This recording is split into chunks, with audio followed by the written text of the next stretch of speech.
Boa tarde a todos. Obrigada pela presença de vocês em mais um dos webinars promovidos pelo CAN-CCBC. Em primeiro lugar, como Case Manager do CAN, eu tenho orgulho de dizer que desde o início dessa pandemia temos administrado nossos procedimentos, que são mais de 300 em andamento, de forma remota. Isso é claro, só é possível com a colaboração e o esforço de diversas equipes, como, por exemplo, a direção, a Secretaria-Geral, o TI e minhas colegas e meus colegas da Secretaria Executiva. Estamos trabalhando continuamente para que tudo corra da melhor forma possível, sempre garantindo, claro, a segurança jurídica para todos os envolvidos aí nas arbitragens e mediações. Bom, além disso, de forma a também fazer sua parte no que diz respeito à responsabilidade social, o CAN-CCBC tem promovido em todos os webinars uma entidade ou ação social. Hoje, por exemplo, gostaríamos de apresentar para vocês o Instituto Flor Gentil, que recebe flores que seriam descartadas e utiliza esse material para fazer novos arranjos, que são entregues em casas de repouso e instituições assistenciais. Ele é um projeto único, ele alia tanto a responsabilidade social quanto a sustentabilidade, e toda a mão de obra é voluntária. E agora, durante a pandemia, eles estão também arrecadando material de limpeza, álcool gel, para então entregar nos asilos e outras instituições. Aqui seguem as informações. Vocês estão conseguindo ver? Vou tentar de novo. Aqui, então. Agora sim, né? As informações de contato para quem quiser realizar doações ou para quem tivesse interessado pelo projeto aí depois da quarentena para participar como voluntário. A Clara vai deixar aqui também no chat as informações para quem não conseguir anotar agora, ter aí para pronta referência. Bom, falando agora dos nossos palestrantes, antes de mais nada eu gostaria de dizer que é um prazer enorme ter sido convidada para fazer essa abertura, porque eu fui aluna da professora Gabriela na graduação e na pós-graduação fui aluna do professor Daniel. Então é uma satisfação enorme estar aqui com eles hoje. Mas sem mais delongas, vamos introduzir brevemente os nossos palestrantes, que são eles, o Dr. Daniel Kalansky, professor do INSPER, mestre em Direito Comercial pela USP, presidente do Instituto Brasileiro de Direito Empresarial e sócio de Lori Kalansky Advogados. Também temos conosco a doutora Gabriela Valal, que é advogada, professora de Direito Empresarial na PUC do Rio Grande do Sul, doutora em Direito pela URGS e presidente da Câmara de Arbitragem da Federação. Também a doutora Renata Mota Maciel, que é doutora em Direito Comercial pela USP, professora permanente do Programa de Pós-Graduação da Universidade 9 de Julho, juíza de Direito, titular da 2ª Vara Empresarial e de Conflitos Relacionados à Arbitragem da capital do estado de São Paulo. E por fim, mas não menos importante, o nosso moderador, Dr. Pedro Guilhardi, mestre em Direito Comercial pela PUC de São Paulo, com LLM em Arbitragem Comercial pela Queen Mary e sócio de Nani Advogados. É para ele, então, que eu passo a palavra agora, agradecendo de novo a presença de todos vocês. Obrigado, Maura. Uma boa tarde a todos que estão nos acompanhando. Espero que todos estejam com saúde. Excelente iniciativa do CAN-CCBC de participar dessas iniciativas de auxílio. E não poderia esperar outra coisa diferente, né? Eu gostaria de dizer que é um privilégio moderar esse painel. Como vocês viram aí pela qualificação, os palestrantes, além de extremamente simpáticos, são igualmente competentes. Muito obrigado, Renata, Gabriela, Daniel e também a Maura por compartilharem esse momento. Um agradecimento especial ao CAN-CCBC por ter aberto a oportunidade de discutirmos questões que vão além da arbitragem em termos de processo. também não era de se esperar outra postura do CAN-CCBC, e hoje aqui a gente vai tentar trabalhar alguns conceitos de direito material envolvendo garantias. Ao Ibrademp, pelo apoio acadêmico, também agradecemos, na pessoa do Daniel, que está na mesa conosco. E, na verdade, eu gostaria de contextualizar rapidamente a ideia desse evento. A ideia veio com uma conversa que eu tive com a Adriana Bragueta, de tentar formatar um evento tratando de garantias. E, juntamente com o CAN-CCBC e o Ibrademp, nós formatamos alguns temas e chegamos aos panelistas de hoje que dispensam a apresentação. O evento vai tratar das garantias, mas das garantias denominadas especiais, que se contrapõem às garantias gerais, ou a garantia geral, que está estabelecida no Código Civil, artigo 391, no sentido de que o devedor responde por suas dívidas com todo o seu patrimônio. Essa seria a garantia geral. E, de uma maneira quase que automática, firmada a obrigação, essa garantia geral já está ali fazendo efeito. Ao contrário, as garantias especiais, elas tentam trazer um reforço à garantia geral, e esse reforço pode ser qualitativo, ou seja,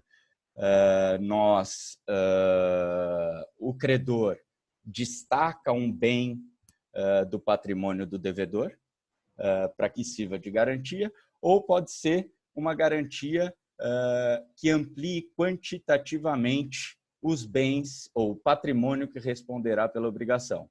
E, nesse caso, nós temos sempre o envolvimento de uma terceira pessoa, que vai garantir a obrigação do devedor principal, e podemos ter também garantias que acresçam qualitativamente e quantitativamente ao crédito.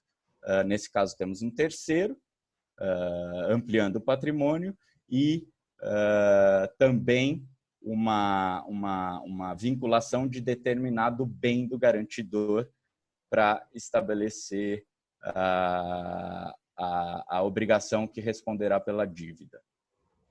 Enfim, feita essa exposição, hoje vamos tratar aqui de alguns gêneros e também espécies de garantias adicionais. E feita essa rápida exposição, eu gostaria de passar a palavra à Gabriela, que vai tratar do tema garantias autônomas e acessórias, identificação, distinção e efeitos. Gabriela, fique à vontade para a sua exposição. Só para esclarecer a quem nos assiste, nós vamos fazer uma exposição por cada um da mesa de 20 minutos. Eu vou moderar o debate, estou com a parte mais fácil, administrativa, sendo que, após cada rodada de apresentação, nós formularemos uma pergunta e, ao final, essa pergunta poderá vir do público ou também de minha parte, e, ao final, havendo tempo remanescente, nós abriremos para mais debates. Então, Gabriela, por favor, muito obrigado e fique à vontade. Obrigada, Pedro. Boa tarde a todos. É uma alegria sem tamanho poder debater esse tema, especialmente aqui nesse ambiente, ainda que virtual, do CAN-CCBC, do Ibrademp, e com essa nominata aí que nos deixa, então, não só muito honrados, mas também desafiados a tratar desse tema. Eu queria fazer, então, um cumprimento e agradecimento especial ao CAN-CCBC e o Ibrademp nas pessoas da Maura e do Daniel. Dizer também, Maura, que é uma satisfação te ver de novo, sempre te reencontrar, né, nos ambientes acadêmicos e profissionais, e ver essa trajetória realmente me deixa muito feliz. Pedro, quero te agradecer também pela escolha, quase que um desafio, né? O Pedro, nós sabemos que é o especialista que nós temos, especialmente no tema das garantias autônomas, e fez esse convite, que também muito me honra, mas que me incentivou a vir aqui muito mais, talvez, para que a gente possa realmente ter esse ambiente de debate do que trazer algumas contribuições. Eu fico, por um lado, um pouco tranquila, porque qualquer bobagem que eventualmente eu diga aqui, a gente tem tempo do Pedro também, enfim, né, de todos os nossos palestrantes aí, poderem debater e a gente ir adiante. Renata, também é uma satisfação poder compor, junto contigo com a Maura, essa bancada de 3 mulheres gaúchas aqui nesse ambiente, né?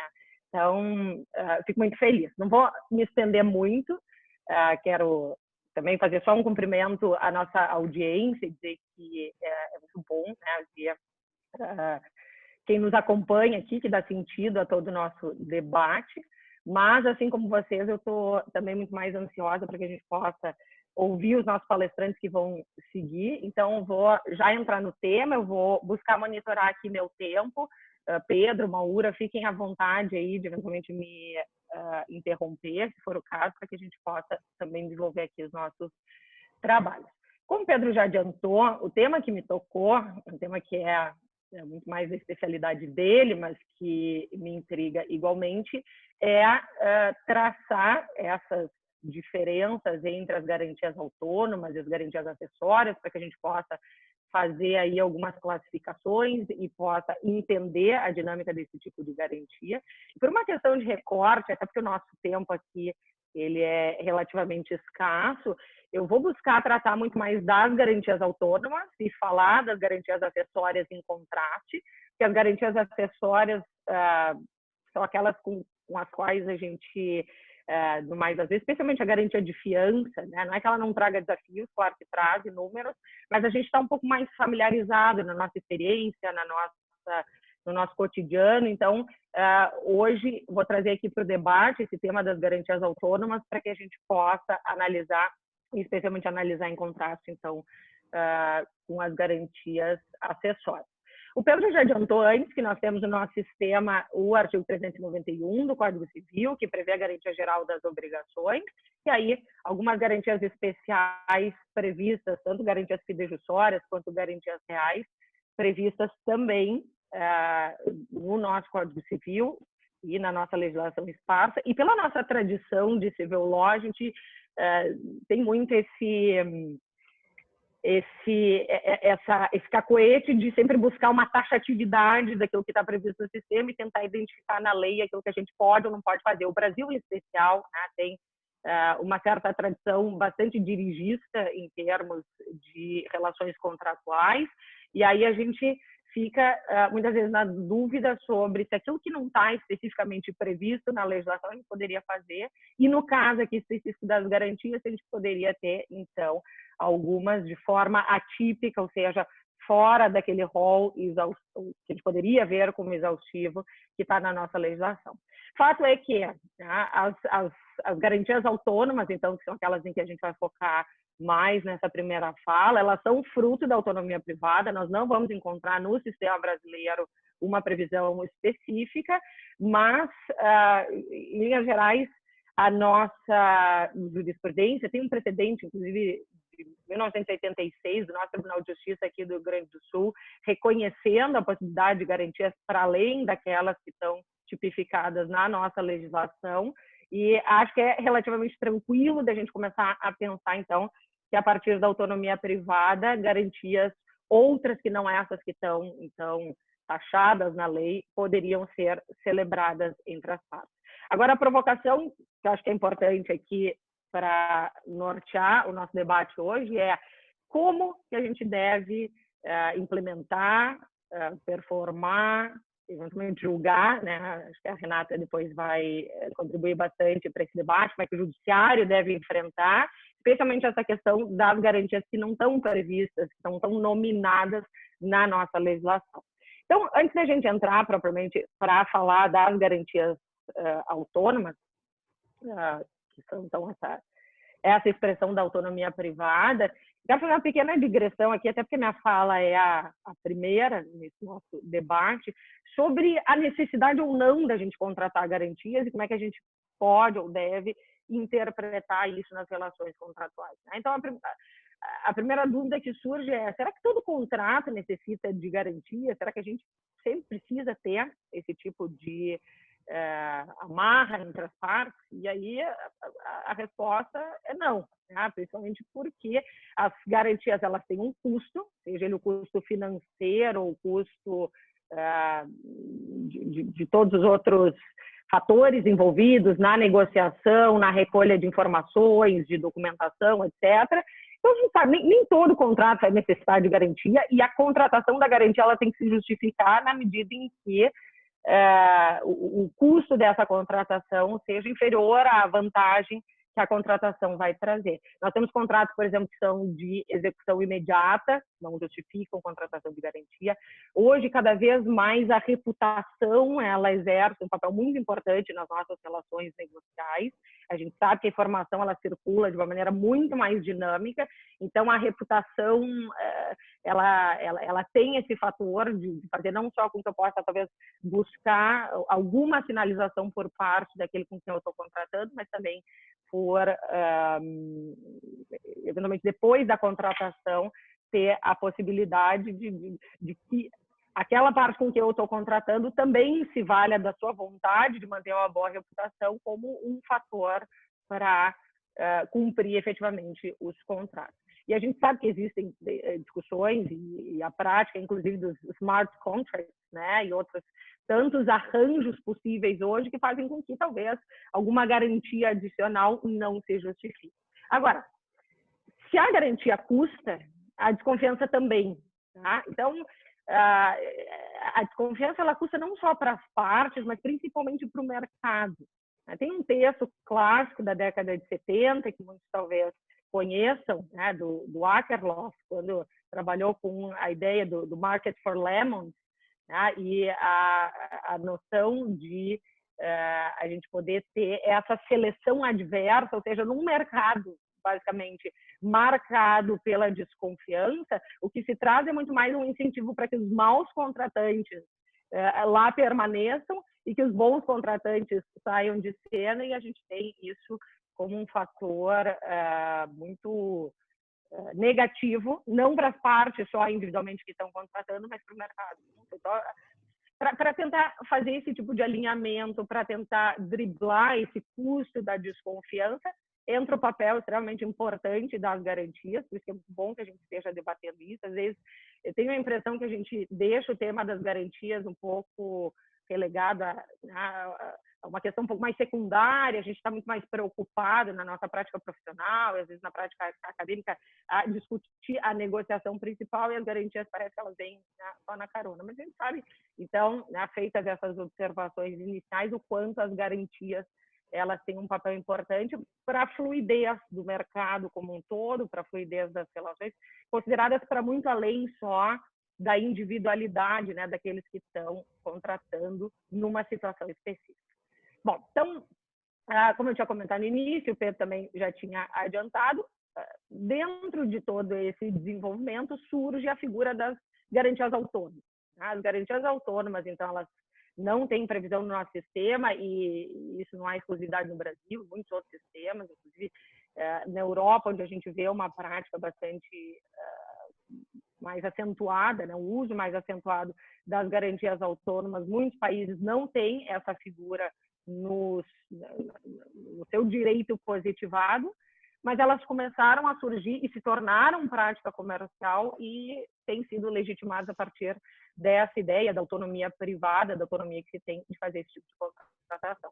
Basicamente, como é que funciona esse tipo de garantia? Uma garantia que, se a gente fosse fazer uma aproximação, até poderia fazer uma aproximação com a fiança, né, no sentido de ser uma garantia pessoal, uma garantia que recai sobre um devedor, um terceiro que assume a dívida em relação a uma obrigação que foi originariamente contraída.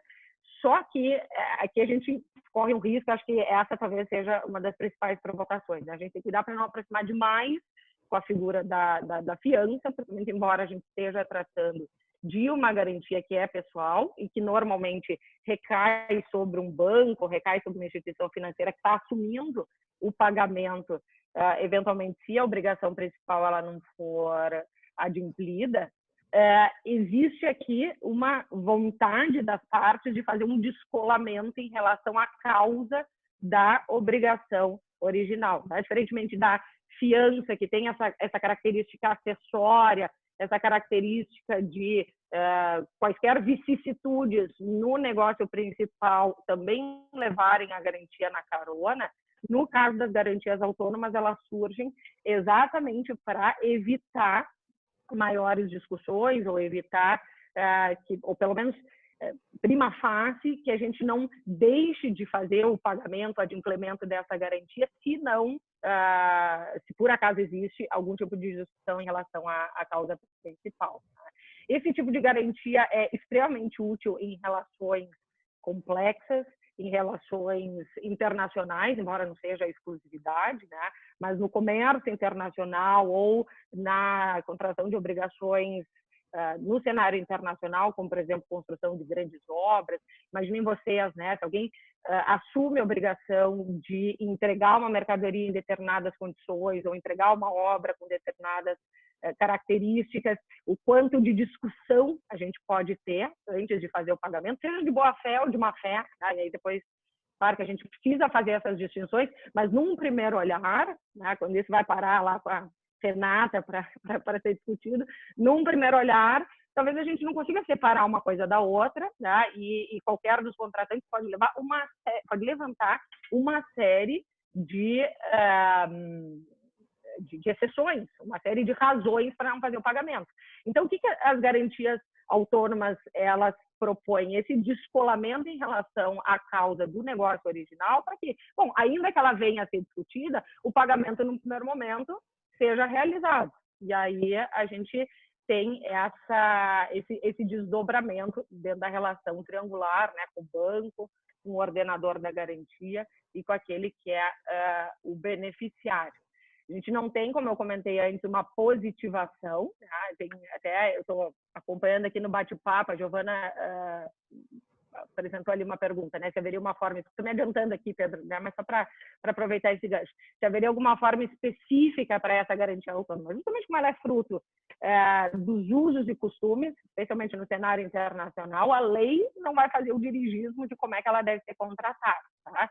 Existe previsão, existem as Uniform Rules da CCI, que dão algumas orientações, mas isso não é direito positivado, não é o nosso direito doméstico, pode acabar se tornando direito positivado na medida em que as partes escolham, né, fazer referência a essas regras.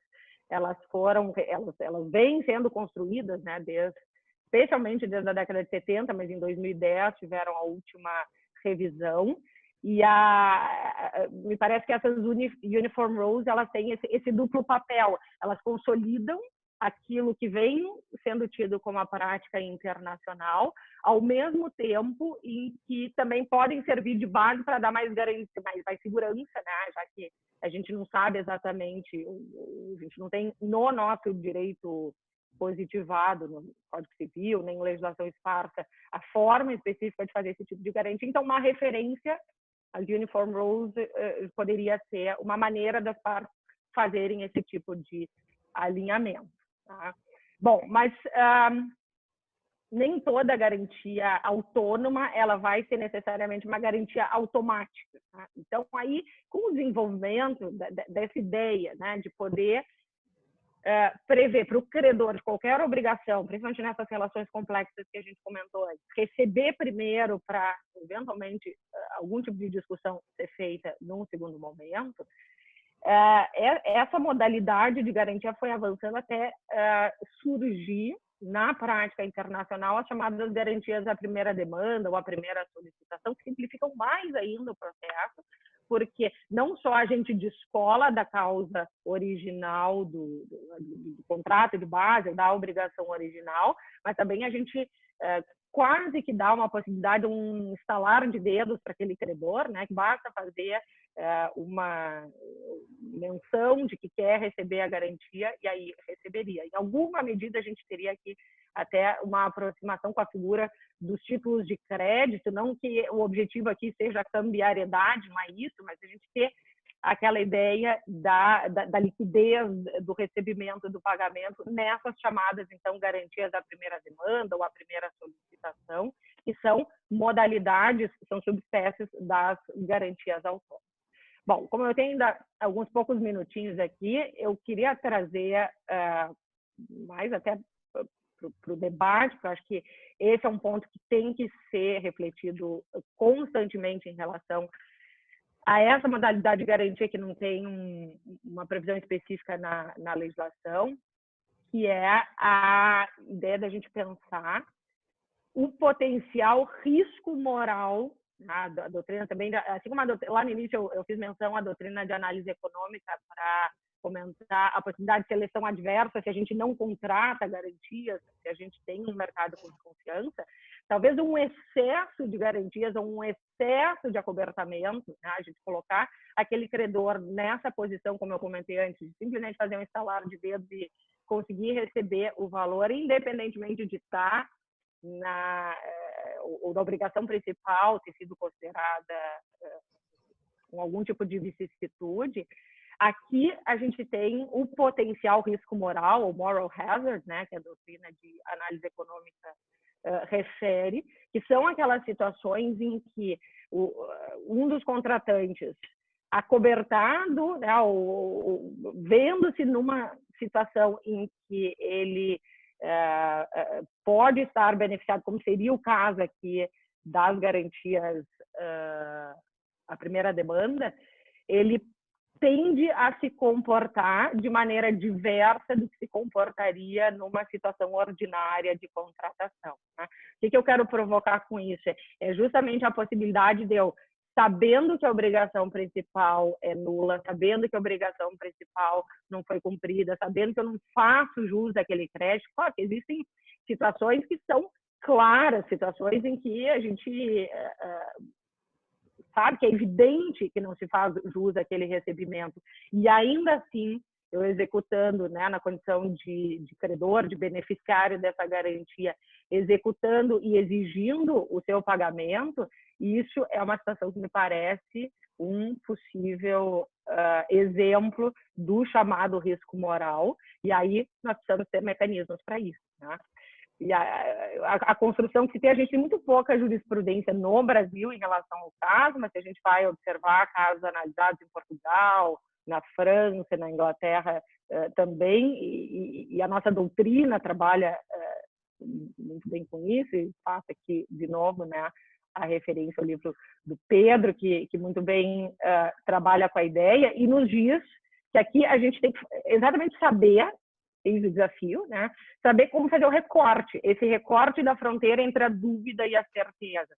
Se eu tenho dúvida, claro que eu posso discutir a questão do contrato de base e, eventualmente, ainda fazer jus ao recebimento, se eu sou crente de fazer jus ao recebimento do valor daquela garantia. Mas é óbvio que existem hipóteses, então, de abuso de direito, de fraude, de má-fé, e que seriam flagrantes hipóteses em que, desde que a gente consiga transpor, né, essa fronteira, como o Pedro sugere, entre a dúvida e a certeza, e se eu, na condição de credora, de beneficiária, tenho certeza de não fazer jus ao recebimento da obrigação principal e ainda assim executo a garantia, isso deveria ser coibido, é isso que a gente vê na jurisprudência, principalmente internacional, e na nossa doutrina trabalhando. Agora, me parece que o grande debate que fica aqui é como é que a gente faz, né? Como é que a gente trata efetivamente essa fronteira.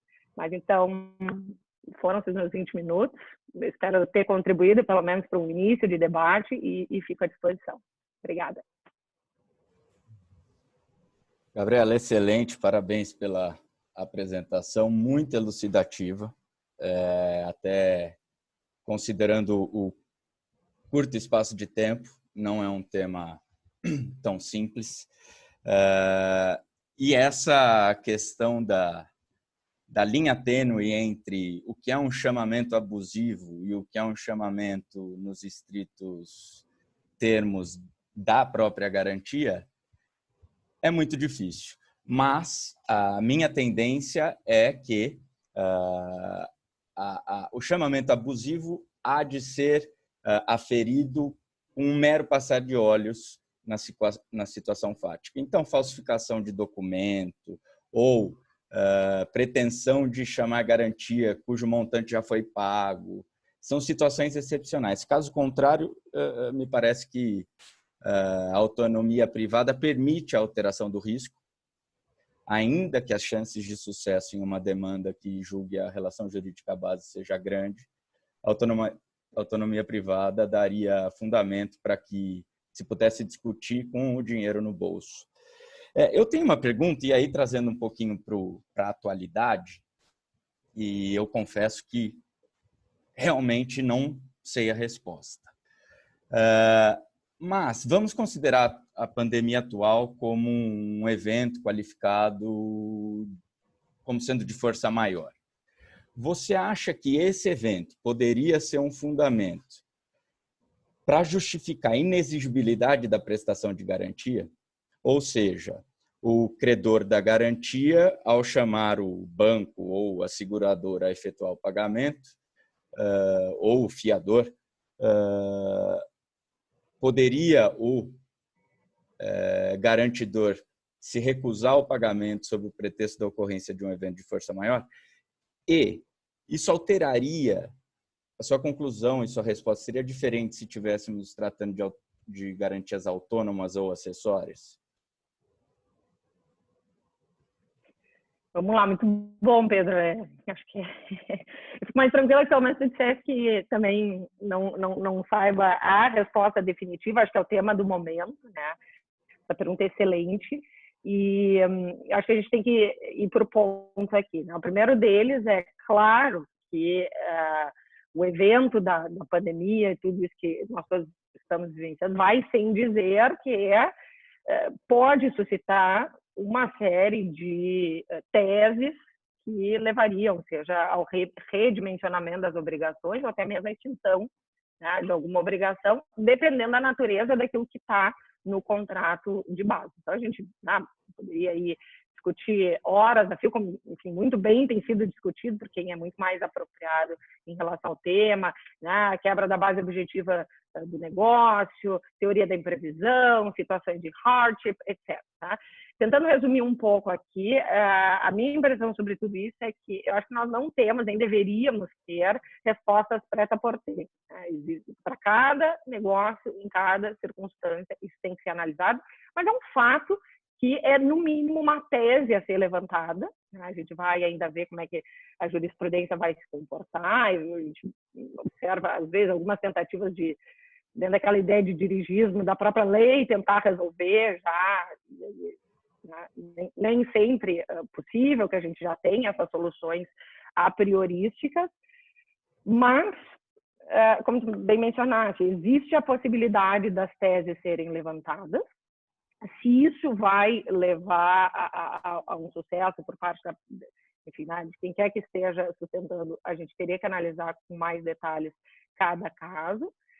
Só que se usasse uma expressão que exatamente acho que traduz tudo isso que a gente estava conversando aqui em relação às garantias autônomas, que é discutir com o dinheiro no bolso, né? E principalmente quando a gente está tratando de garantia da primeira demanda. Eu tenho tese para discutir? Tenho, mas é altamente controverso. A gente não pode simplesmente dizer que, pela situação da pandemia, tudo está, né, todas as obrigações estão extintas, ou todas as obrigações têm que ser revisadas, todas têm que ser em 30%, 50%. A gente precisa analisar as circunstâncias do caso, e parece que as garantias, especialmente as garantias da primeira demanda, elas têm essa característica, as garantias autônomas, de uma maneira geral, de poder fazer, então, essa dissociação em relação à causa do negócio original. E aí, então, tentando te responder, acho que sim, faz total diferença, pelo menos no primeiro momento, né? No momento em que a garantia é invocada e a gente tem e a gente está tratando, seja de uma garantia acessória ou de uma garantia autônoma. No caso da garantia autônoma, existe, porque tudo isso que a gente está falando aqui sobre a situação de pandemia, me parece, no primeiro olhar, que afetaria a relação jurídica de base, e não a garantia. A garantia. Não é que a garantia seja um negócio despido de causa. Eu nem quero entrar muito nessa discussão sobre a causa do negócio jurídico, porque eu acho que a gente está há séculos nessa discussão, poderia ficar aqui mais outro tanto. Mas a questão é, existe a causa do contrato de base e existe a causa da garantia. Eu não acho que a situação da pandemia tão claramente afete a causa da garantia. Então, se eu estou tratando de uma garantia autônoma, acho que a gente tem total diferença em relação a uma garantia acessória, onde eu deveria esperar toda uma discussão, porque ela seguiria, né, a discussão sobre o negócio principal levaria na carona também a garantia. Excelente. Gabriela, eu tento a concordar principalmente com essa parte final, de que poderia afetar a relação jurídica base, mas a prestação de garantia em si não, dependendo de como for julgado posteriormente a questão da relação jurídica base, então teria só o reembolso do valor que foi executado por meio da garantia. Muito obrigado por sua participação por hora. Nós pretendemos, ao final dos debates e também aqui no Transcorrer, depois voltarmos com a Gabriela para que ela possa responder a outras perguntas que possam vir surgir. Eu vou passar agora a palavra ao Daniel Kalansky, que vai tratar de um tema também muito interessante relacionado às alienação fiduciária de ações em garantia nos contratos de M&A. Tá? Não tem, acho que o Daniel é muitíssimo qualificado pela sua experiência prática e acadêmica na área, então só nos resta ouvir o que ele tem a trazer de consideração. Por favor, Daniel, fique à vontade. Obrigado a todos, boa tarde. Agradeço à CAM pela oportunidade da Câmara Brasil-Canadá, desse convite, né? A todos aqui, os nossos palestrantes, aos nossos ouvintes. Que sorte que essa pergunta aqui não veio para mim, né? Sorte que foi direcionada para a Gabriela, né? Essa pergunta do Pedro. Imagine se fosse para a Renata, hein? Como que ia ser essa resposta, né? Vamos ver se vai também, né? Mas estou curioso, né? Temos muitas perguntas interessantes. Queria tratar de um tema que eu gosto muito, que é a alienação fiduciária de ações, principalmente nos contratos de M&A. E por que isso? Muito comum a gente, quando está tratando de uma operação de M&A, ter um contrato de alienação fiduciária de ações. E por que isso? Porque, no modo geral, o comprador, quando ele está eventualmente comprando parte de uma companhia, ele, em determinados momentos, solicita ao vendedor que dê em garantia as ações para eventual contingência que possa surgir.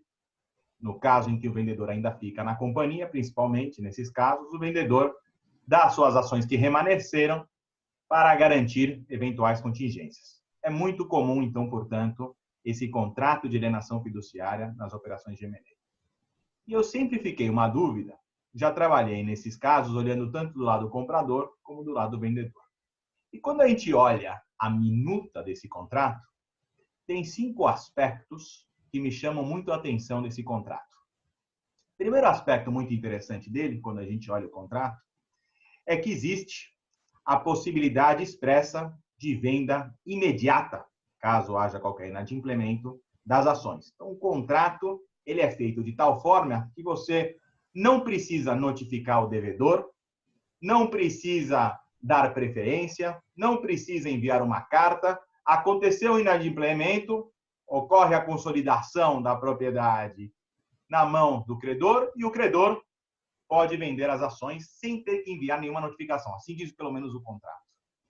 A segunda característica desse contrato, que eu vejo muito, é que existe aquela cláusula mandato. Em que sentido? Que o credor, ao receber essa garantia, em caso de inadimplemento, pode vender para terceiros, pode assinar todos os livros correspondentes. É uma procuração daquelas que dá poder para que ele faça tudo, para que ele possa vender as ações, possa assinar os livros societários, possa fazer tudo, uma procuração. Também me chama a atenção, então, portanto, essa era a característica. A terceira característica, também interessante desses contratos, é que existe uma cláusula em que a devedora tem que colaborar com tudo que o credor peça. Então, a devedora não tem nenhum direito a receber notificação, muito pelo contrário, ela tem que colaborar e ajudar ao máximo na venda. A quarta característica desses contratos é que também não há nenhuma, no modo geral, nenhuma necessidade de avaliação do bem. Ocorreu o inadimplemento, o credor pode vender essas ações e não precisa contratar um laudo de avaliação, não precisa realizar um leilão público, não precisa contratar um assessor para procurar eventuais compradores, não precisa fazer qualquer tipo de avaliação. E, por fim, nesses contratos também tem uma cláusula expressa dizendo que pode vender o bem, as ações, por qualquer preço. Não há qualquer preço mínimo na venda das ações. Essas são as 5 características básicas deste contrato de alienação fiduciária. Posso vender sem qualquer anuência do devedor, tenho um mandato para fazer isso, com a procuração otorgando poderes amplos o bastante, o devedor tem que colaborar com tudo que eu peça, não há necessidade de avaliação e, por fim, não há qualquer necessidade de preço mínimo. Essa é a cláusula padrão que o credor quer que o devedor assine. O devedor, quando tem, por sua vez, um poder de barganha naquela operação, ele fica muito assustado. Pode ser que eu venha inadimplir, mas se acontecer esse inadimplemento, será que não precisa nem enviar uma notificação dizendo, olha, este vai ser o comprador? Será que não tem que vir uma notificação dizendo, olha, eu vou vender por tanto, o senhor não quer comprar? Tem que ter um direito de preferência. Posso vender por qualquer preço, mas se você vender por um preço mais barato, nós não podemos nos esquecer de um dispositivo do Código Civil que diz que o que sobrar do valor referente ao crédito garantido devolve-se ao devedor. Será que eu posso vender por qualquer preço? Estou assinando uma procuração para ele assinar os próprios livros. Então, o vendedor, num primeiro momento, quando recebe esse kit de alienação fiduciária, ele fica muito assustado. Então, ele começa a modelar um pouco as cláusulas. O que ele pede? Vender por qualquer preço você não pode. Temos que colocar primeiro uma necessidade de contratar uma empresa avaliadora. Temos que primeiro tem que ser pelo menos, se for vender, vamos vender pelo preço que foi avaliado. De repente se levantam 2 avaliações, tem que dar um direito de preferência na hora que aconteceu. Então, às vezes, o vendedor, dependendo do poder de barganha que ele tenha, ele consegue delimitar um pouco as cláusulas. Inserir uma prévia notificação, inserir um direito de preferência, inserir um preço mínimo, inserir a necessidade de contratação de avaliador, eventualmente um outro avaliador também, para não haver muita discrepância, e como vai ser a avaliação, de repente vai ser a média dos 2 avaliadores. Então, começa um embate entre o vendedor e o comprador para ver como é que vai ser esse contrato. E se a gente olhar, assim, dos contratos que foram celebrados, é muito comum verificar que, nesse momento, o vendedor gastou muita energia negociando o contrato principal, a compra, a venda da empresa. Na hora, sobrou pouca energia para ele para negociar o contrato de alienação fiduciária de ações. No final das contas, ele passou a ser como se fosse um anexo. E o anexo, talvez, que não foi dada a devida atenção. Então, passa e o contrato ele acaba dando muito poder ao comprador de realizar, em caso de inadimplemento, o que ele bem entender. Aí pode vir a pergunta, bom, temos muito material escrito sobre o assunto? A pergunta que sempre temos é, temos aquele contrato, portanto, que pode fazer tudo? Ele vale? Será que na hora da execução da garantia vai funcionar todas aquelas cláusulas que a gente estabeleceu? Aquela procuração ampla vai ser suficiente? Como fica? Temos jurisprudência sobre o assunto? A realidade que nós temos é que, basicamente, não existe doutrina sobre o assunto e a jurisprudência muito escassa. E quero trazer para vocês 10 perguntas que eu fiz aqui na minha cabeça, preparando aqui para a nossa apresentação. E depois eu quero responder essas 10 perguntas neste nosso tempo. A primeira pergunta é: a devedora tem que ser notificada antes da execução? Eu tenho que receber, olha, você não pagou, vou vender para terceiros. Tem que ter essa notificação prévia. A segunda pergunta: eu tenho que te dar o direito de preferência? Conseguiu o comprador, ele ofereceu tanto para comprar essas ações. Eu tenho que dar o direito de preferência para o devedor, já que ele é acionista também da companhia. Pense, às vezes, numa sociedade, numa SA mais familiar. Imagina ele ser sócio amanhã de uma pessoa que ele não conhece naquela empresa. Dependendo da natureza da sociedade, precisaria dar o direito de preferência? Considerando a hipótese que o contrato diz que não precisa nem dar notificação, nem preferência. Terceira pergunta: o devedor pode fiscalizar esse processo de venda? Afinal de contas, vai entrar uma pessoa, eventualmente, no meu quadro societário. Eu quero fiscalizar, eu quero saber como foi a busca deste eventual comprador. Quem foi o assessor financeiro? O que ele viu na companhia? Quem é? Em que área que ele atua? Ele pode fiscalizar se não houve proposta melhor? Se essa era a melhor proposta que conseguimos? Quarta pergunta: o preço que vai ser vendido tem que ser consistente com o valor de mercado? Posso vender por qualquer preço? Afinal das contas, o contrato estabelece que pode ser vendido a qualquer preço. Eu posso vender por qualquer preço ou tem que ser aquele diretamente relacionado ao valor de mercado? E como é que eu chego no valor de mercado? A gente sabe que, às vezes, uma avaliação pode dar um número X e outra avaliação pode dar um número 2X. Será que o credor, quando emprestou o dinheiro e estabeleceu no contrato que ele podia vender por qualquer preço, você não tira a liquidez dele no momento que agora ele pode entrar numa disputa de quanto vale aquelas ações? Aqui, quinta pergunta, para a gente chegar lá, e eu vou responder. Quinta pergunta: tem que se maximizar o preço de venda?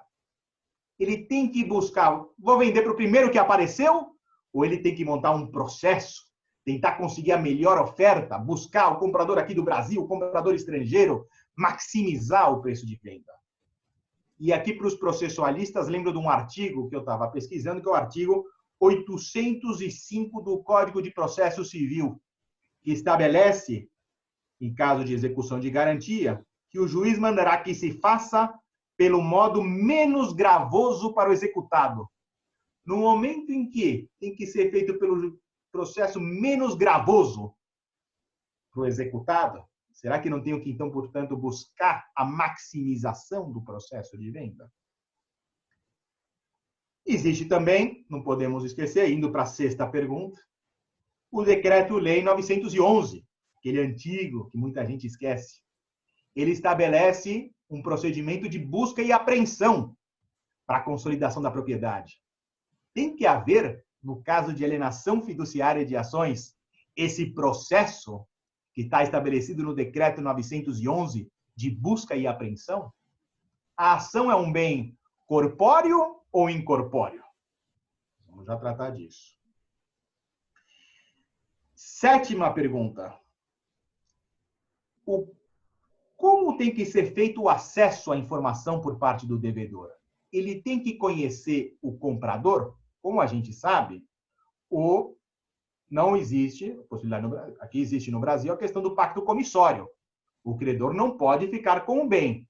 E não pode haver qualquer tipo de manobra para que uma outra pessoa do mesmo grupo possa adquirir as ações. Alguma manobra para isso. Será que, portanto, o devedor não tem que fiscalizar esse processo, ter acesso à informação de quem vai ser esse futuro comprador? O fato, e ainda, oitava pergunta, já estamos chegando lá. O fato de que, num procedimento de alienação fiduciária de ações, não tem que fazer, lei não estabelece, avaliação prévia, nem mesmo asta pública, será que muito mais ainda, portanto, não temos que dar um poder de reação para esse devedor? Já que não há que fazer nem asta pública e nem uma avaliação prévia? Será que justamente por isso o procedimento permite, então, deveria dar muito mais um poder de reação ou de acesso à informação por parte do devedor? Veja só, você não pode fazer o que você bem entende. Tem que primeiro fazer de uma forma que preserve o acesso e a fiscalização do devedor. Será que é isso mesmo? A nona pergunta. O devedor pode renunciar a todos esses direitos no contrato? Estabelecer, olha, pode vender a qualquer preço, renuncia a todos aqueles direitos que eventualmente aqui nós estamos conversando? Vale essa renúncia dos direitos neste contrato de alienação fiduciária? E, por fim, a 10ª pergunta. Os administradores, quando chega lá um novo comprador e bate na porta da empresa, os administradores da companhia têm a obrigação de transferir as ações nos livros?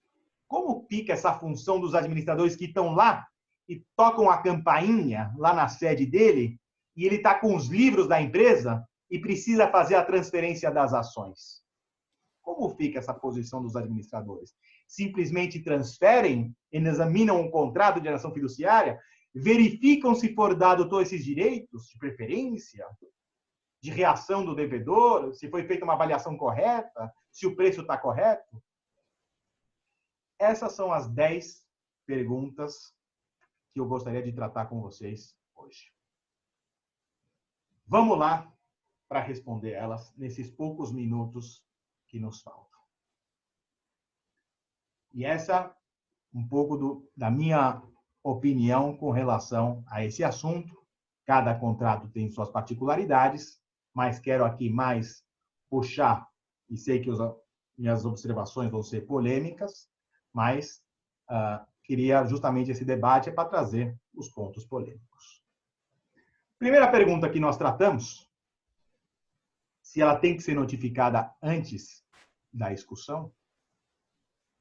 Eu entendo que se o contrato estabelece que eu posso vender sem dar a notificação prévia, não precisa. O contrato estabeleceu isso. O devedor é que está em mora. Ele não inadimpliu com o contrato. O credor, quando ele deu a garantia, ele estabeleceu as condições. Eu estou te dando esse dinheiro porque eu preciso ter uma garantia que seja líquida. E na hora de vender, tem que ser um processo rápido, tem que ser um processo que não dê margem a problemas. Senão, talvez eu não te emprestaria aquele dinheiro, ou talvez eu não compraria por aquele preço. Ou essas ações funcionam na hora de execução, ou não funcionam. Então, tem a ver com a garantia, com a liquidez da garantia, com a segurança do que foi firmado. Então, primeiro se o contrato estabelece que não precisa da notificação, não precisa. Segunda pergunta, preciso dar o direito de preferência? Se o contrato estabeleceu que não é necessário o direito de preferência, era justamente para não atrapalhar o processo de venda. Porque eu precisaria vender rápido e assim que eu conseguisse um comprador, ele entra na empresa. Ah, mas é uma sociedade familiar e eu quero saber quem é o sócio. Ele aceitou essa hipótese. Estabelecesse, se não no contrato de alienação fiduciária, que deveria ter o direito de preferência.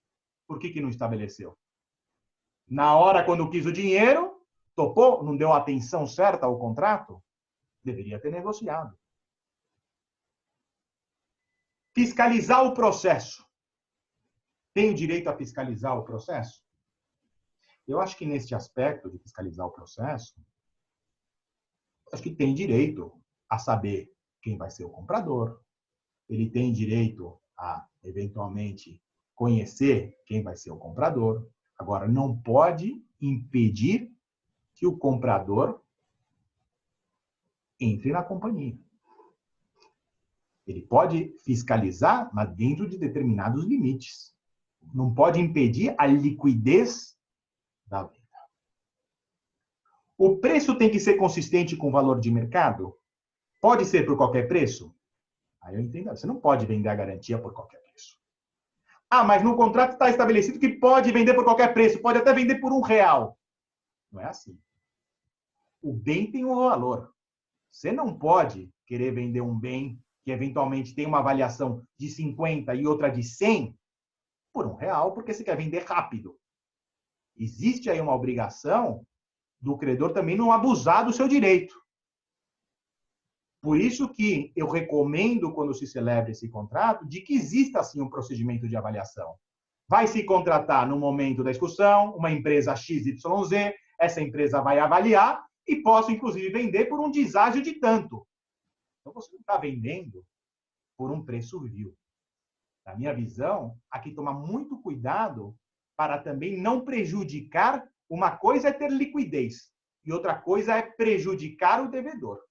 Você vender por preço vil, você está prejudicando totalmente o devedor. E nós temos a regra básica de que o valor remanescente tem que devolver para o devedor. Então, nós não podemos vender também por qualquer preço. Embora não tenha que ser feita uma avaliação, tem que se buscar, de alguma forma, uma correspondência desse bem com o valor de mercado. Obviamente que aqui nós vamos entrar em problemáticas, porque a gente sabe que há diferenças entre os avaliadores. Mas por isso pega uma média, se é o caso. E nós não podemos vender por um preço vil. Mesmo que o contrato estabeleça que pode vender por qualquer preço. Deve-se buscar a maximização do preço de venda? Olha, eu acho aqui que na hora que você está com um bem, você não tem que contratar um assessor financeiro para vender, fazer um processo competitivo. Você tem que fazer, no melhor esforço que você teve, o processo de venda. Não é, eventualmente, ligou para o primeiro, ele quer comprar e pronto. Busca 3, vê quem quer comprar, tenta fazer um mínimo esforço para tentar conseguir um valor. Mas colocar um dever implícito de maximização do preço de venda é um dever implícito que não está estabelecido no contrato e que pode prejudicar a liquidez da garantia. Então, uma coisa é não vender por um preço vil. Agora, outra coisa é querer que seja o maior valor possível. Então, acredito que não há essa obrigação de estabelecer e de maximizar o valor de venda. Com relação à busca e apreensão, a ação é um bem incorpóreo. Então, aquele dispositivo do decreto-lei não se aplica. Não há necessidade de fazer busca e apreensão por um bem que é a ação. Isso aí, busca e apreensão seria para um carro, etc. Mas não para um bem com a ação, que é um bem incorpóreo. Então, não seria necessário. A consolidação ela acontece automaticamente no caso de alienação fiduciária de ações. O devedor deve conhecer previamente o comprador? Sim, ele tem que saber quem é o comprador, justamente porque vai ter que depois assinar o acordo de acionistas, eventualmente. Agora, se há amanhã um problema de pacto comissório, porque quem está comprando era uma outra empresa do grupo, isso vai ter que ser anulado depois. Não podemos alargar o processo de fiscalização porque a gente quer evitar algo que, na verdade, foi um ato antijurídico.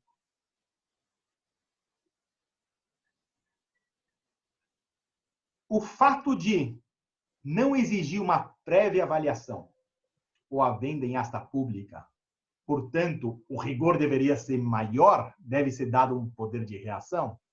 Não. É simplesmente aqui foi criado um tipo de garantia que ela tem que ser rápido, ligeiro e que dê liquidez. Se aqui não há necessidade de asta pública ou não há necessidade de prévia avaliação, eu não posso agora criar esse mecanismo que não foi previsto em lei. E, ademais, ele não tem um poder de reação, o devedor. Ele não tem, não está estabelecido, a não ser que o contrato estabeleceu. O devedor pode renunciar a tais direitos? Aqui vale o princípio da autonomia privada. E muito mais ainda, com as condições de alocação de risco, inclusive da liberdade da lei econômica. Então, aqui, se o devedor estabeleceu que poderia vender sem notificação, sem prévia avaliação, sem direito de preferência, e ele renunciou a tais direitos, é válido. vale o que está escrito. E, por fim, os administradores. Como fica a condição dele, a obrigação deles, dos administradores? Eles podem, os administradores, assinarem os livros quando tocarem a campainha da companhia? Os administradores, nesse caso, têm uma função meramente registrária. Eles vão olhar se o contrato permitiu, o comprador apareceu, eles têm que fazer a transferência das ações. Não pode os administradores, nesse caso, negarem se tudo está correto do ponto de vista documental. A análise que tem que ser feita dos administradores é uma análise, nesse caso, formal, não material com relação ao que aconteceu. Finalizando, portanto, o contrato de alienação fiduciária, que é muito utilizado e que busca ter a liquidez no caso de inadimplemento, não pode ser criado agora deveres implícitos que não foram estabelecidos nem na lei, nem no contrato. Mas isso não quer dizer também que o preço possa ser vendido a qualquer preço. Há que ter uma correlação com o valor de mercado. Considerando que nós estamos aí com um tempo curto e passei aqui do meu tempo, deixo aqui apenas essas considerações que espero que tenham sido úteis para vocês. Obrigado aí pelo convite.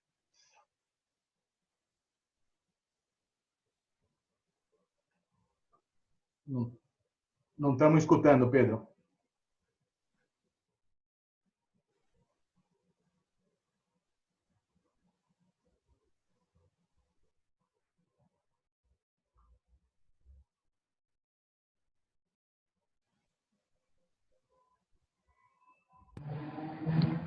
Agora sim.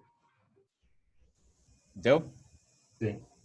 Vamos lá. Obrigado, Daniel. Eu estava falando que a sua apresentação foi excelente, super didática e você não fugiu das perguntas, as respostas que você mesmo criou. Eu teria uma pergunta que me surgiu aqui avaliando sua exposição. Nessas condições em que você apresenta esse contrato, você acha que isso criaria para o credor uma condição puramente potestativa ou não seria o caso? Uhum. Aqui, no caso, eu não vejo como uma condição puramente potestativa. Por quê? Porque depende de um terceiro. Quem é o terceiro? O terceiro está tendo que apresentar uma proposta para comprar aquelas ações. Então, como existe um terceiro envolvido, não se trata, na minha visão, de uma condição puramente potestativa. Esse é que eu acho que diferencia o caso. Apareceu um comprador para isso e ele está estabelecendo aquele preço para comprar. Perfeito. Excelente. Vamos adiante, então, agora com a... Muito obrigado, Daniel, novamente.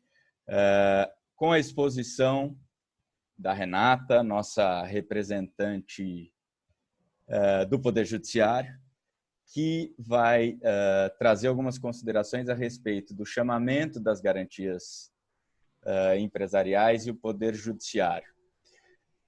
Terminando a apresentação da Renata, aí eu já estou selecionando algumas perguntas aqui que, havendo tempo, nós colocaremos aos debatedores. Isso são as perguntas daqueles que nos assistem.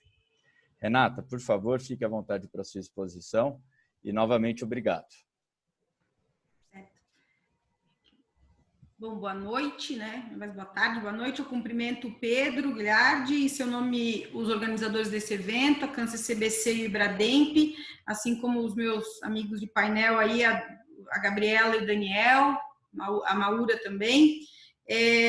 Bom, eu acho que esse tema, participar desse painel aqui já me animou bastante, Pedro, porque não estamos falando de Covid, o que já é uma grande alegria, porque mostra que, na verdade, a gente vai ter algo depois da Covid e a gente vai ter outras questões para tratar. É evidente que o tema é muito importante, mas esse aqui não é o nosso foco.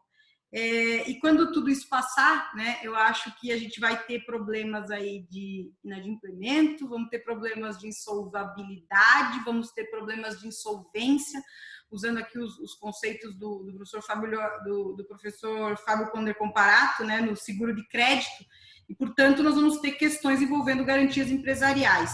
Então, com base nesta esperança aí de que teremos várias questões para além da Covid, que eu falo sobre as garantias empresariais. E ao pensar na minha fala para abordar as garantias empresariais no tema do Poder Judiciário, que foi essa a tua proposta, né, Pedro?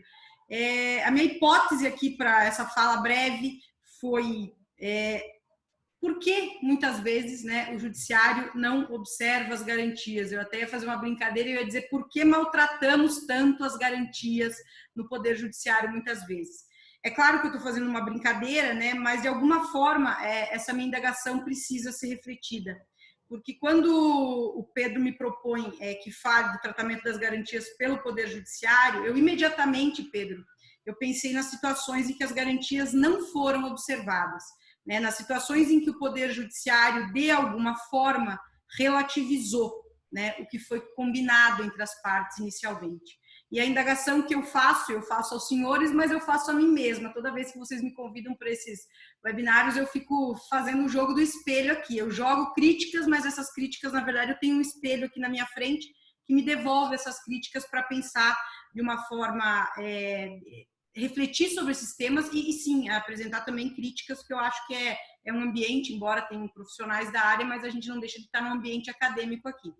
Então, primeiro, né, por que nós maltratamos tanto as garantias em muitas situações? Eu acho que, primeiro, também, hoje eu estou parecendo engraçada, mas não é que realmente, eu acho que é mais ou menos isso. Primeiro, né, porque nós temos bons fundamentos jurídicos para isso. Sempre a gente vai ter um bom fundamento jurídico e quando cotejamos aí os institutos jurídicos, a Gabriela falava muito bem aí das garantias autônomas, das garantias, explicando aí uma classificação das garantias. Nós sempre, Gabriela, encontramos aí uma justificativa para quebrar a garantia ou para não observar a garantia. Então, essa é uma indagação que eu faço, muito crítica em relação a isso. O segundo ponto que me traz aí, com base nessa hipótese, a pensar no tema, é porque realmente, quando essas questões são levadas ao judiciário, muitas vezes é tentador procurar um prejudicado nas relações jurídicas, né? Essa é uma leitura que muitas vezes a gente percebe na jurisprudência.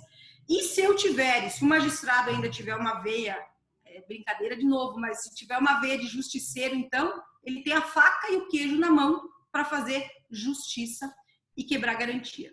E essa é uma indagação que eu faço de forma muito crítica. O terceiro ponto, e é claro que aqui eu estou falando com profissionais especializados em direito empresarial, né? Aliás, eu brincava com o Pedro antes de começar, brincava com os membros do painel, eu falei assim, ó, eu me sinto quase uma impostora aceitando esses webinários sobre temas tão diversos e toda vez que eu aceito é culpa da CAN, hein, Maura?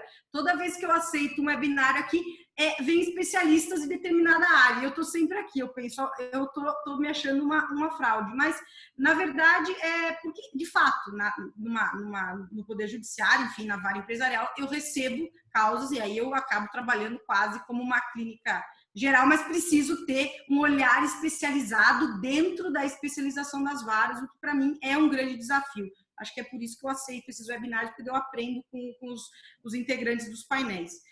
Mas o terceiro ponto que me leva a pensar por que essas garantias elas não são bem manejadas muitas vezes é exatamente porque manejar garantias a partir de outros interesses envolvidos é um exercício muitas vezes complexo. E ouvindo o Daniel falar, eu fiquei morrendo de vontade de debater com você, Daniel, pena que não dá. Não vai ter tempo e não vamos ter condições. Mas os temas levantados pelo Daniel mostram muito o que eu estou falando. Quando eu tenho quando eu tenho só a questão das garantias, já não é fácil. Agora, quando eu tenho outros interesses envolvidos, isso fica muito mais difícil, isso fica muito mais complexo, e eu acho que é aí que a gente começa a não dar o devido tratamento às garantias. Né? O Daniel falava, né, de uma hipótese aqui, ou várias hipóteses, mas ele traz um caso que, em tese, impõe aí o cotejo de regras jurídicas relacionadas. Só no que eu extraí da tua fala, Daniel, garantias, direito societário, né? E há situações que envolvem também até mesmo insolvência, o que acaba sendo um prato cheio para grandes debates jurídicos. E eu preciso fugir, né, dessa vontade tentadora. Eu vou ter que abrir aqui que o meu cãozinho acabou de me atrapalhar. Um minuto. Desculpem. Eu compartilho do mesmo risco. Morri de vergonha, meu primeiro mico no webinar, mas tudo bem. Bom, e aí eu preciso pensar, então, em como extrair a solução adequada, né? E aqui eu nem vou falar da melhor solução, porque eu acho que a melhor solução é uma questão de ponto de vista, né? Mas qual é a situação, qual é a solução mais adequada para tratar das garantias? E aqui eu falo pelo Poder Judiciário, né? Porque talvez pensar nisso em relação ao papel do Poder Judiciário deva passar por algumas questões que me parecem fundamentais, né? Primeiro, por que existem garantias? Eu acho que a Gabriela falava, né? Começou a fala dela, eu acho que a gente não combinou, mas acabou ficando consertadas as nossas falas. Porque por que existem garantias? Essa é a primeira pergunta que eu tenho que me fazer para, na verdade, manejar bem as garantias, né? Numa disputa que envolva garantia. A questão da segurança jurídica, eu falo isso, parece discurso, né? Mas, na verdade, é muito importante pensar na segurança jurídica nas disputas envolvendo garantias. E, na sequência, eu já vou falar um pouco mais disso. Previsibilidade desses negócios jurídicos. É evidente que se espera previsibilidade, né? Um poder judiciário que... eu falo quebrar garantia aqui, mas eu estou usando o termo... né? Mas um judiciário que não observe as garantias e o regime jurídico das garantias é um judiciário que não faz o seu papel, né, que não está fazendo a sua tarefa, na minha visão. Então, eu acho que a contribuição aí do Poder Judiciário, o papel do Poder Judiciário nessa matéria de garantias empresariais e de garantias em geral, passa por isso, né? E como a gente vai fazer isso, né? Eu acho que um ponto importante é o tratamento específico para o tema e o que me parece que nos aproxima melhor da boa técnica. Aí vocês vão dizer, essa frase é óbvia, é óbvio que eu vou ter que dar um tratamento específico para o tema. Mas vejam, não é tão simples quando eu tenho vários interesses envolvidos. Reconhecer instrumentos jurídicos, né? A Gabriela falava, mas como garantias autônomas, garantia primeira demanda ou solicitação, atributos como a autonomia, né, de determinadas garantias, como se dá a expulsão dessas garantias, eu daqui a pouco já vou falar de algumas situações que são recorrentes no judiciário, previsão da lei em relação à expulsão dessas garantias, qual a natureza do bem garantido, há questões processuais envolvidas, isso vira e mexe é ventilado, ainda nos casos em que eu tenho uma expulsão aí de forma extrajudicial, isso acaba sendo ventilado, né? Observância de cláusula mandato nos casos de outorga de procuração em causa própria ao agente da garantia e os desdobramentos disso, né? A depender do tipo de garantia que eu estou tratando. Como se dá a consolidação da propriedade, né? Alienação fiduciária, garantia fiduciária sobre bem fungível, obviamente é diferente da garantia fiduciária de compra de bens de consumo, e isso precisa ser bem manejado pelo Poder Judiciário. Aliás, né, eu acho que aqui é uma reflexão interessante. Eu, por conta aí, por uma, enfim, contingência da carreira, eu acabei trabalhando muito tempo com os delegatários extrajudiciais, com a corregedora dos cartórios extrajudiciais, e lido muito com eles, participo de banca de concurso, enfim, eu tenho contato com eles.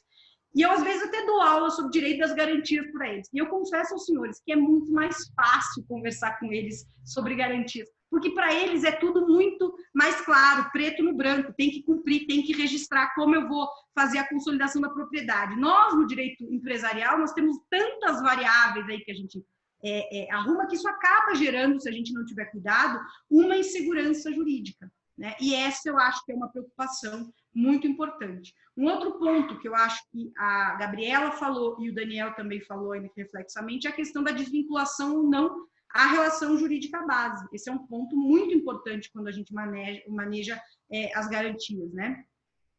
E aplicar todos esses instrumentos, né? Porque não há dúvida, né, de que as partes, elas fazem, e aqui eu estou falando óbvio, até quase inocente falar isso para profissionais da área, mas a gente não pode perder de vista nunca que eles fizeram uma análise de risco, né, quando negociaram, né, e que há uma alocação de risco feita no momento da celebração do negócio jurídico. E o Poder Judiciário deve levar em conta isso, porque se não leva em conta isso, você gera insegurança, né, insegurança para o próprio mercado. Então, toda vez que eu flexibilizo isso, não há dúvida que eu gero um custo de transação. Porque além, obviamente, né, além dos custos de negociar, dos custos de redigir, eu vou ter um acréscimo, que é o custo de garantir o cumprimento de um contrato. E isso é um problema do judiciário, né? Eu acho que essa é a reflexão que fica nesse meu primeiro ponto, né? Segundo ponto é que quando eu me proponho a trazer aí a visão do judiciário sobre o tema das garantias, normalmente é que eu tentei, viu, Pedro, mas eu não consegui. Eu tentei fazer uma pesquisa de jurisprudência, mas eu gosto de usar marcadores bem específicos, o que vai me garantir aí uma amostra razoavelmente segura do que eu vou falar. Dessa vez eu não consegui, Pedro. Eu não consegui porque o tema, além de amplo, né, ele não tem marcadores tão específicos para tratar. Então, eu escolhi navegar por mares aí que eu acho que para mim são mais conhecidos, Pedro, mas nem por isso que eles deixam de ser turbulentos, que são as garantias empresariais e a insolvência, né? Que eu acho que para mim fica mais confortável, eu acho que contribuiria para o nosso debate. Em matéria de insolvência, a Lei 11.101, desde o início da sua vigência, sempre houve muito debate em relação às garantias, por várias razões, e basta a gente lembrar das tentativas de conceituar, né, as travas bancárias, a incidência ou não, se era crédito concursal, se era crédito extraconcursal, se era crédito excluído. Eu trabalhei na vara de falência, especificamente no ano de 2008, a partir do ano de 2008. E eu lembro que os debates, eles eram assim, eu acompanhava a jurisprudência no Brasil inteiro, eu pegava jurisprudência em alguns estados em que aplicavam 30%. Uma vez eu peguei uma decisão até que falava do princípio da dignidade da pessoa humana, e eu fiquei olhando, eles estão comparando com o superendividamento. Havia decisão para todo lado, né? Mas aqui no Tribunal de Justiça do Estado de São Paulo, eu falo isso e sempre eu falo porque realmente é algo que deve ser aplaudido, e eu falo isso como a Gabriela bem falou, como eu sou gaúcha, né, Gabriela? Eu posso aqui ser bem bairrista com os paulistas e elogiá-los, que não vai parecer bairrismo, porque eu estou falando da Justiça Bandeirante.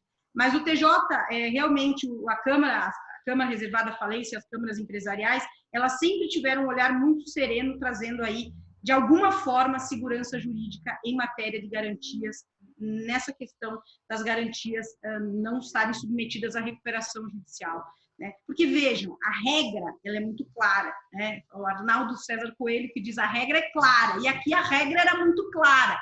A questão é que a gente não se conformava com essa regra, e aí, muitas vezes, acabava se tentando relativizar isso, mas aqui em São Paulo isso não acontecia. Mas é claro que essa aí foi só a primeira, né, questão que foi trazida aos tribunais em matéria de garantia e insolvência. Nós tivemos outras tormentas, né, e há uma que não passa, que é o conceito de bem essencial à atividade da empresa em crise. O STJ vem tentando, há alguns julgados do STJ, mas realmente me parece que é um grande desafio conceituar e entender o que é bem essencial, que tem repercussão direta com o direito das garantias e com as garantias empresariais, né? Eu acho que isso deve ser colocado no centro da mesa quando a gente pensa em garantias em matéria de insolvência e os desdobramentos com a insolvência. Porque vai ser só a partir, né, do estabelecimento do que seja bem essencial e em quais relações jurídicas, isso me parece muito importante, o estado de crise da empresa vai integrar o campo lógico aí, ou imperativo e vai exercer uma clara influência sobre a relação de direito material em questão. É só assim que eu começo a pensar em soluções seguras, porque se eu não passar por esse exercício jurídico, eu vou acabar sempre no mesmo lugar, que é no STJ, em conflito de competência, e o STJ dizendo prevalece a competência do juízo da recuperação judicial, que é o juízo universal, que é o juízo competente. A gente precisa ter critérios minimamente objetivos do que seja bem essencial, ou ainda de forma fundamentada, porque é evidente que a empresa em crise sempre vai dizer que o bem é essencial. E esse bem garantido sempre vai ficar na mão de uma decisão aí na recuperação judicial, o que acaba, de alguma forma, muitas vezes trazendo insegurança jurídica. Então, eu acho que esse é um ponto muito importante, né? Evidente que eu estou falando aqui, estou fazendo uma fala aqui, mas eu não esqueço do financiamento. Eu sei que a empresa em crise ela tem muitos problemas, o problema do financiamento da empresa em crise é algo que a gente discute há 15 anos, pelo menos, mas Eu acho que a gente precisa de alteração legislativa, mas a gente precisa encontrar aí incentivos para financiar essa empresa em crise. E vejam que curioso, esses incentivos passem pela manutenção de garantias, pelo reconhecimento e pelo fortalecimento dessas garantias, né? É claro que nós temos aí uma imensa gama de modelos aí, de produtos, até financeiros e ferramentas jurídicas que a gente utiliza, né, para garantir esses negócios, sobretudo com empresas em crise ou em vias de entrar em crise, mas o grande problema é quando ela entra em crise mesmo, e como é que a gente vai manejar essas garantias. Então, eu acho, sinceramente, que não dá para relativizar as garantias, pelo menos não da forma como isso vem sendo feito em muitos casos, né? Era assim e me parece que continua sendo assim, né? Claro que nós não temos tempo aqui para dialogar sobre a análise de risco que é feita pelos players aí do mercado quando negociam ou quando celebram negócios jurídicos, mas eu penso, né, que até o juiz sabe, embora às vezes não pareça, mas até o juiz sabe que houve uma análise de risco, que houve uma alocação de risco no momento da contratação, né? Claro que aqui eu teria um mundo de coisas para discutir sobre garantias, mas eu trago aqui só um exemplo, né? Uma discussão que é recorrente quando a gente fala em quebra de garantia ou a manutenção de garantia envolvendo empresa em crise, que é a discussão, por exemplo, sobre a legalidade da aplicação da cláusula resolutiva ipso facto em razão da recuperação judicial em contratos em curso. Esse é o início da conversa. Para começar a conversa, você já tem uma alegação de ilegalidade das cláusulas que prevêem cláusula resolutiva ipso facto por conta do deferimento do processamento da recuperação judicial. Então, acho que esse já é um primeiro ponto. Agora, em qualquer hipótese, né, eu penso que se reconheço aí, estou falando que todos reconhecemos que há uma alocação de risco no momento da contratação, né? Então, me parece muito delicado, eu acho que essa é uma reflexão importante quando a gente fala do Poder Judiciário, que é alterar as regras do jogo no meio da partida.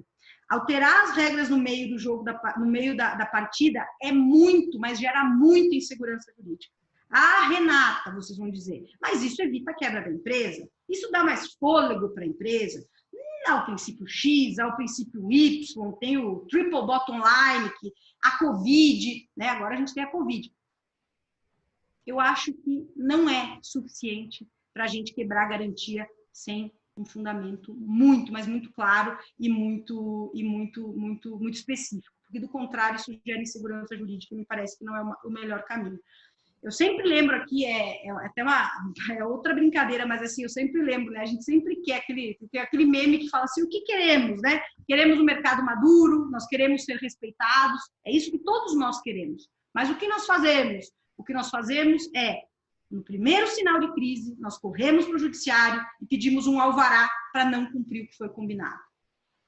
Trabalhar dessa forma não vai funcionar.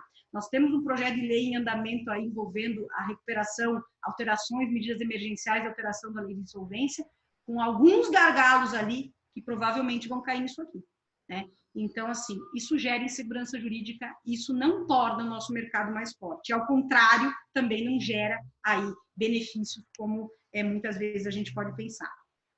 Porque se o judiciário se comporta como uma mãe permissiva, na verdade um pai permissivo, né? Porque nós somos ótimas, né, meninas? Mulheres não são tão permissivas assim, mas se nós nos comportamos aí, se o judiciário se comporta como uma permissividade em que quebra garantias com muita facilidade, isso gera, na minha visão, um risco muito grande, né? Por isso eu acho que a manutenção das garantias seja essencial para o trato dos negócios empresariais. Agora, é claro que isso não é fácil. Nós manejamos garantias, isso desde a faculdade, nós manejamos garantias de forma esparsa, sem sistematizar. Eu vou usar 2 minutinhos só, Pedro, a mais, e já concluo, né? Nós estudamos as garantias de uma forma muito esparsa. Então, nesse ponto, quando a gente, sobretudo em matéria de direito da insolvência, quando nós temos questões envolvendo insolvência, e muitas vezes até questões com cláusula arbitral, em que nós temos arbitragem, juízo da recuperação, tribunal arbitral, e aí eu entraria com as cautelares pré-arbitrais, envolvendo garantias de empresas que estão em recuperação judicial, é um prato feito aí para a gente ter que refletir sobre essas situações. Por quê? Porque, na verdade, muitas vezes o que a gente vê na prática é quase um fórum shopping aí, porque você tem o juízo da recuperação judicial, que muitas vezes é decidir o tema, você tem a cautelar pré-arbitral, evidente que ela é uma cautelar, ela tem uma natureza instrumental, mas a depender do tempo e do grau de tensão daquela disputa, ela vai ser essencial ao desdobramento aí da resolução desse conflito, e depois você tem o juízo arbitral. Eu tenho uma preocupação, é claro que eu sou juíza da vara de conflitos relacionados à arbitragem, então eu recebo as cautelares pré-arbitrais, e eu tenho uma preocupação muito grande quando eu percebo que em questões envolvendo garantia, mas não só garantia, execução, expulsão, contratos, com empresa, com sociedades, com partes que estão em recuperação judicial, você tem um grau de tensão muito grande ali, porque você tem credores, você tem problemas envolvendo interesse de acionista, poder de controle, do controlador, e vejam, curiosamente, esses são os temas que a gente vem debatendo em matéria de recuperação judicial nos últimos anos. Desde o caso Oi, né, o que a gente percebe é, recorrentemente, situações envolvendo disputas societárias. O Daniel falou ali de uma questão muito específica, mas que demonstra e ilustra muito bem isso. A gente tem muitas questões que acabam trazendo aí esses pontos, e muitas vezes isso acaba gerando até conflitos. Eu falo que o normal é conflito negativo de competência, mas aqui a gente vai ter conflito positivo de competência. Então, em relação às cautelares pré-arbitrais, eu acho que a primeira pergunta aí é qual é a função do juízo da cautelar pré-arbitral. É claro que eu sou um mero instrumento, eu tenho que agir com celeridade, né? Obviamente levando em conta os requisitos para tutela de urgência, porque o tempo aqui ele é relevante nessas matérias, e eu falo disso aqui porque, na verdade, muitas vezes essas questões acabam envolvendo também garantias, não apenas, mas também garantias. E aí eu finalizo meu último minutinho aqui, que como resolver isso, né? E aqui eu já me desculpo, porque vai parecer um discurso, mas eu acho que é assim que eu posso contribuir com esse debate envolvendo garantias empresariais, né? Eu acho que, primeiro, respeito ao que foi contratado, né? Nós temos instrumentos jurídicos, e mesmo nas questões das garantias atípicas, eu ainda assim tenho formas muito claras e muito objetivas para entender a lógica que levou as partes a contratar daquela forma. E é só entendendo essa lógica que eu vou poder tomar decisões adequadas. Soluções simplistas, envolvendo insolvência e garantia, como em nome da preservação da empresa, eu me abraço lá no artigo 47, acho que eu vou resolver tudo com 47, não é mais assim, né? Há muito tempo a jurisprudência já não funciona assim. Então, felizmente, a construção da jurisprudência ela vem dando amostras de que segurança jurídica, e vejam, respeito à autonomia da vontade, também se aplicam ao direito da insolvência. Eu acho que esse é um ponto fundamental e que muitas vezes não é esquecido. Muitas vezes é esquecido, né? Eu acho que tendo por alicerce esses dois pontos, a gente consegue manejar melhor, né, o direito, as garantias empresariais em matéria de insolvência. E repito, né, eu acho que pensar na estrutura jurídica, que, em síntese, o que eu quis dizer aqui, é pensar na estrutura jurídica sem esquecer a função das garantias. Eu acho que isso é essencial. Eu espero não tê-los cansado, né? Também espero não ter tratado de forma muito simples esse tema, mas como eu preciso fugir dos casos práticos pendentes de julgamento, né? Acho que uma reflexão como essa, ela é sempre válida, porque para construir aí um tratamento adequado do direito das garantias, a gente precisa ter bons alicerces. Eu acho que esses são os alicerces que me fazem e que me permitem manejar as garantias em qualquer demanda, levando em conta a função das garantias, levando em conta os interesses envolvidos.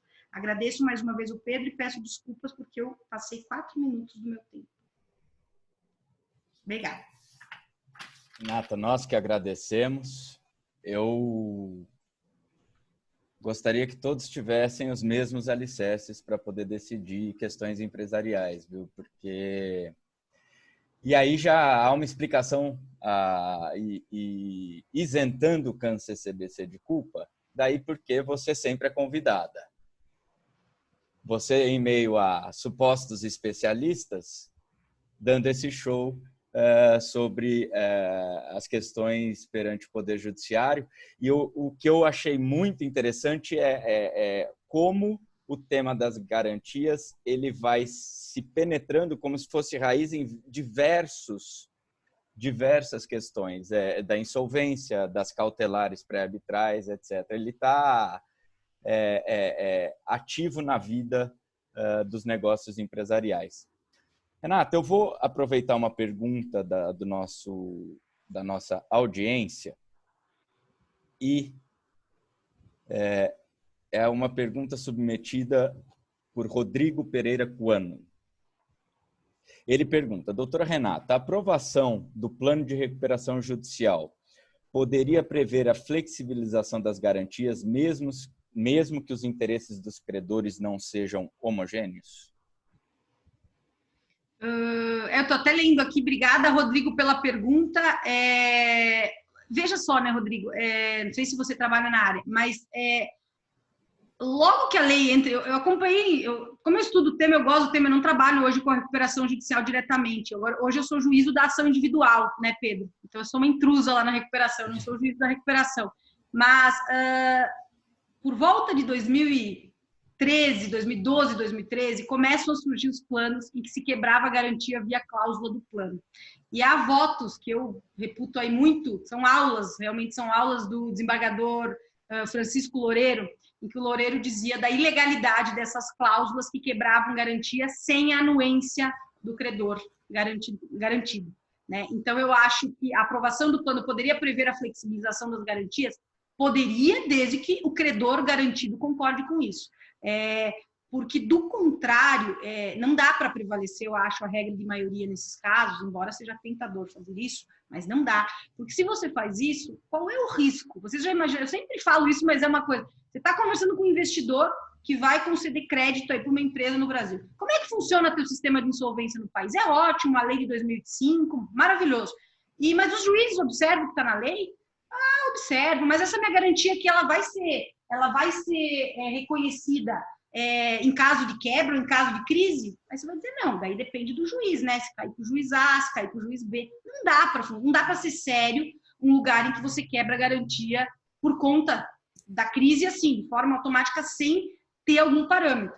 Eu não sou contra você flexibilizar a garantia, desde que eu conheça a regra do jogo quando eu contrato. O problema é você ter essas posições dúbias e que não estão claras na lei. Eu contrato com uma garantia que eu acho que é forte e depois chega na recuperação, eu percebo que ela não era tão forte assim, né? Eu acho que isso que não pode acontecer. Não sei se respondi, Rodrigo, mas eu acho que é mais ou menos por aí. Gabriela, Maura, Daniel, querem fazer alguma observação? Tem alguma pergunta? Não? Só agradecer, Pedro, Maura, Renata, Daniel, enfim, todo mundo que está nos acompanhando. Realmente, excelente debate. A gente sai talvez um pouco mais instigado do que entrou, mas são debates aí realmente muito pertinentes. Concordo. Foram muito bons mesmo os debates, os temas, pelo menos na minha visão. Eu estou vendo aqui que, pelo menos do ponto de vista do público, não temos mais perguntas. Também estamos chegando aqui já ultrapassamos, na verdade, o final. E não havendo nenhuma observação a mais, eu encerraria o painel. E só questionando, Maura, quer fazer alguma consideração final? Só um agradecimento a todos pelo ótimo debate, em nome do CAN. É isso aí. Rodrigo, Pedro, agradeço mais uma vez o convite também, obrigada. Que isso, Renata, nós que agradecemos. Eu também agradeço bastante, adorei a apresentação da Gabriela, da Renata. Primeira vez que escutei as duas falando, fiquei muito impressionado, eu adorei. Para mim, aprendi bastante aí com todos vocês e com você, Pedro. Foi muito legal participar desse webinar junto com vocês. Que bacana. Obrigado a todos que nos assistiram também. Espero que os temas tenham sido instigantes aí para a gente continuar as discussões. Boa tarde a todos com saúde e cuidem-se. Obrigado. Tchau, tchau. Tchau, tchau. Obrigada, tchau.